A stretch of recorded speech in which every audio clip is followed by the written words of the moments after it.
حضرت محمد صلی اللہ علیہ وسلم کی مخالفت۔ یہ صحابہ حبشہ چلے گئے اور رسول اللہ صلی اللہ علیہ وسلم مکہ میں مقیم رہے اور اللہ کے لیے پوشیدہ اور اعلانیہ طور پر دعوت دیتے رہے۔ اللہ نے ان کے چچا ابو طالب اور ان کے خاندان کے دوسرے لوگوں کے ذریعے جنہوں نے آپ کی نصرت کا اقرار کیا تھا، آپ کو دشمنوں سے محفوظ رکھا۔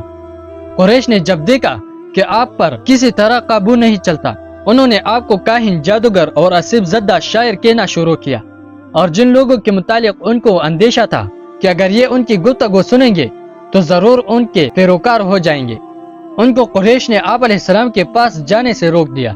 اس زمانہ میں یہ سب سے زبردست حربہ تھا جو انہوں نے آپ کے مقابلے میں استعمال کیا۔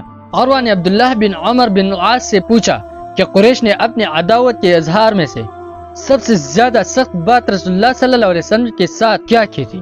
اس نے کہا، میں قریش کے ساتھ موجود تھا، ان کے اشراف ایک دن ہجر میں جمع ہو گئے، انہوں نے رسول اللہ صلی اللہ علیہ وسلم کا ذکر کیا اور کہنے لگے کہ اس شخص کے مقابلے میں جس نے ہم کو احمق بنایا، ہمارے آباؤ کو گالیاں دیے، ہمارے مذہب کو برا کہا، ہمارے یکجہتی کو پراکندہ کر دیا اور ہمارے معبودوں کو برا کہا، جس قدر صبر و ضبط ہم نے کیا ہے اس کی نظیر نہیں ملتی، اور یہ بڑا اہم معاملہ ہے جس پر اب تک ہم خاموش رہے ہیں۔ وہ یہی گفتگو کر رہے تھے کہ اتنے میں رسول اللہ صلی اللہ علیہ وسلم آتے ہوئے دکھائی دے۔ آپ نے رکن کو بوسہ دیا اور بیت اللہ کا طواف کرتے ہوئے اس جماعت کے پاس گزرے۔ انہوں نے آپ علیہ السلام پر طنز آواز کیے۔ میں نے دیکھا کہ رسول اللہ صلی اللہ علیہ وسلم کو ان سے بہت ایذا ہوئی، جس کا اثر آپ علیہ السلام کے چہرے پر نمایاں تھا۔ جب آپ علیہ السلام دوسرے مرتبہ ان کے پاس گزرے، انہوں نے پھر آپ علیہ السلام کی شان میں گستاخانہ الفاظ کہے۔ اس پر آپ علیہ السلام اور رنجیدہ نظر آئے۔ تیسرا مرتبہ پھر گزرے، انہوں نے پھر آپ علیہ السلام کے ساتھ وہی کیا۔ آپ کھڑے ہو گئے اور فرمایا، اے معاشر قریش، اچھی طرح سن لو، اس ذات کی قسم جس کے ہاتھ میں محمد کی جان ہے، میں تمہارے لیے قتل و ذبح لے کر آیا ہوں۔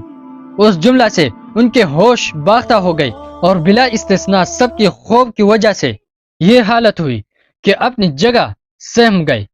معلوم ہوتا تھا کہ کوئی پرندہ ان کے سروں پر بیٹھنے والا ہے۔ جو اب تک رسول اللہ صلی اللہ علیہ وسلم کی شان میں ان میں سے سب سے زیادہ دریدہ دہن تھا، وہی اب سب سے زیادہ آپ کی خوش آمدید اور مداحنت کرنے لگا، اور ان سے کہا، ابو قاسم، آپ علیہ السلام اپنے مکان میں اطمینان سے جائیں گے، آپ علیہ السلام تو جاہل نہیں ہے۔ رسول اللہ صلی اللہ علیہ وسلم گھر واپس آئے۔ دوسری دن قریش ہجر میں اکٹھے ہوئے، میں ان کے ساتھ تھا۔ اب پھر کل کا واقعہ تذکرہ نکلا۔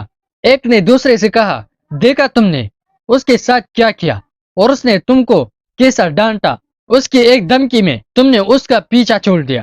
ابھی وہ یہی باتیں کر رہے تھے کہ رسول اللہ صلی اللہ علیہ وسلم آتے ہوئے نظر آئے۔ آپ کو دیکھتے ہی یہ سب کی سب یکجان ہو کر آپ علیہ السلام پر جپٹے اور سب طرف سے آپ کو گھیر کر کہنے لگے کہ تم ہمارے معبودوں اور مذہب کو اس طرح برا کہا کرتے ہو۔ آپ علیہ السلام نے فرمایا، ہاں میں کہتا ہوں۔ میں نے دیکھا کہ ان میں سے ایک نے آپ کا روا دامن پکڑا۔ یہ دیکھتے ہی ابو بکر صدیق رضی اللہ تعالیٰ عنہ آپ کے سامنے آ کھڑے ہوئے اور روتے جاتے تھے اور کہتے تھے، خدا تم کو ہلاک کر دے، کیا تم اس شخص کو اس لیے قتل کرتے ہو کہ وہ کہتا ہے کہ میرا رب اللہ ہے؟ یہ سن کر انہوں نے آپ کو چھوڑ دیا اور پلٹ گئے۔ یہ شدید ترین سلوک تھا جو میں نے قریش کو رسول اللہ صلی اللہ علیہ وسلم کے ساتھ برتتے دیکھا۔ ابو سلمہ بن عبد الرحمن سے مروی ہے کہ میں نے عبداللہ بن عمر رضی اللہ تعالیٰ عنہ سے کہا کہ سب سے برا سلوک جو تم نے مشرکین کو رسول اللہ صلی اللہ علیہ وسلم کے ساتھ کرتے دیکھا ہو، ہم سے بیان کرو۔ انہوں نے کہا، عقبہ بن ابی معیطہ آیا، رسول اللہ صلی اللہ علیہ وسلم اس وقت کعبہ کے پاس تھے۔ اس نے آپ علیہ السلام کی چادر کو آپ علیہ السلام کی گردن سے لپیٹ لیا اور پھر بہت شدت سے آپ کا گلا گھونٹنے لگا۔ ابو بکر صدیق رضی اللہ تعالیٰ عنہ نے اس کے پیچھے سے آ کر اس کے شانے کو پکڑا اور دھکا دے کر رسول اللہ صلی اللہ علیہ وسلم سے علیحدہ کر دیا، اور پھر ابو بکر رضی اللہ تعالیٰ عنہ نے کھڑے ہو کر کہا، اے قوم، اتقتلون رجل یقول ربی اللہ سے لے کر ان اللہ لا یہدی من هو مسرف کذاب تک تلاوت کیا۔